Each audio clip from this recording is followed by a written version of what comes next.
November 17th, 2021, an unknown fighter named George Kambosos Jr. shocked the world when he upset Teofimo Lopez to win the unified lightweight titles. We loved this guy instantly. The George Kambosos era had just begun. He instantly became a fan favorite, especially having his Greek and Australian ties. People took note of his warrior mentality, his hand speed, and his hard work in the gym. His team around him started to make some noise, as his father was very vocal and supportive of his son, but he liked to stir the pot. Now it was time for Kambosos to start his Hall of Fame career. In March of 2022, Kambosos and Devin Haney agreed to fight for the undisputed lightweight titles in Marvel Stadium, which holds over 50,000 people in Australia. Kambosos was becoming the star, and he was calling the shots. We didn't know if he was going to win. Devin Haney was a young and smart fighter. Was Kambosos really like that? Well, he wasn't. He got outboxed all night, maybe winning one round. Haney ended up winning by an easy unanimous decision and taking all the belts.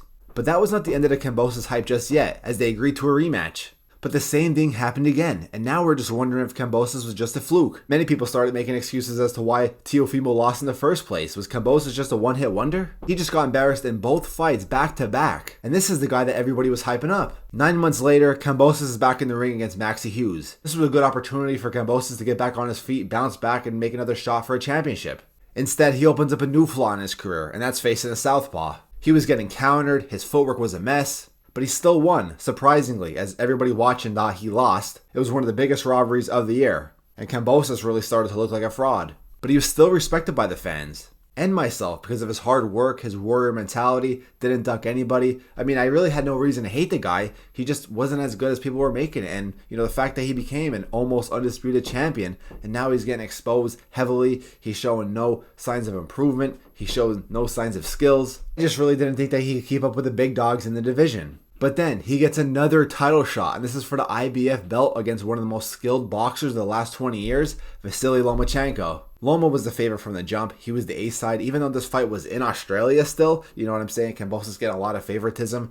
Lomachenko was coming off a loss against Devin Haney. We thought, all right, both these guys could show that they could become a champion again, get themselves back on their feet. But, like I said, Loma was one of the most skilled fighters of all time. This is going to be a very hard fight for Kambosos. But we knew that Kambosos, being the hard worker he is, the warrior he is, he could maybe try to be some pressure, be some hard work for Lomachenko. That wasn't the case either. The fight comes, Kambosos starts to land some good body shots in the beginning. We thought, okay, he's doing okay, doing better than we thought.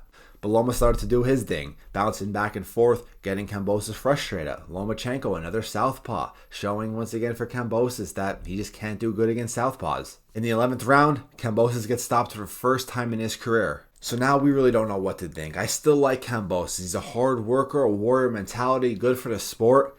But I just don't think he could ever become champion again. Maybe some options for Kambosos could be bumped down maybe. He does look a little small for the division. He's starting to become a little bigger, but back in the Teofimo fight and the Devin Haney fights, he was a bit smaller. I'm thinking this guy looks pretty small for the lightweight division. I feel like he'd be fit more at 130. I believe that a couple years ago. I still believe that now. I think Kambosos could maybe drop down to 130.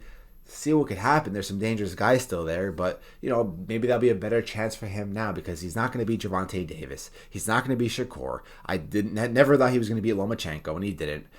I mean, Devin Haney and Ryan Garcia and the other guys on the 140, Isaac Cruz, he has no shot in beating those guys. Navarrete, I don't see him beating those guys. So it's just really hard for Kambosos to make some noise at 135. He had his great fight, his one-time moment against Teofimo Lopez. It was amazing for the sport. But for the future going forward, he's just getting older. A lot of young guys coming up. I don't see him beating any of those guys. A good thing for Kambosos could just be bumped down, see what he could do at 130. He still lived, still had a great career. No one's going to ever forget his win against Teofimo Lopez. But the rise and fall of Kambosos was very sad. It's very sad to just see, a guy get so much excitement, shock the world, and then, just see his skills get thrown out the window. Of course, everything's going good with him in his personal life, I'm assuming. So not really sad there, just sad in his actual boxing career. But who knows? I'm not going to count the guy out. I'm not calling him a bum or nothing. It's just sad to see a almost undisputed, a unified 3-belt holder champion go downhill so quick. Reminds you of Leon Spinks when he beat Muhammad Ali. Now, obviously, Teofimo is nowhere on the same level as Muhammad Ali. But, Leon Spinks becomes the undisputed champion. His career just went downhill fast. I don't want to see that with Kambosos. He's 30 years old. We'll see what happens. But that's the rise and fall of George Kambosos. Let me know what you guys think down below in the comments. Happy to talk boxing with you guys. I'm out. Peace.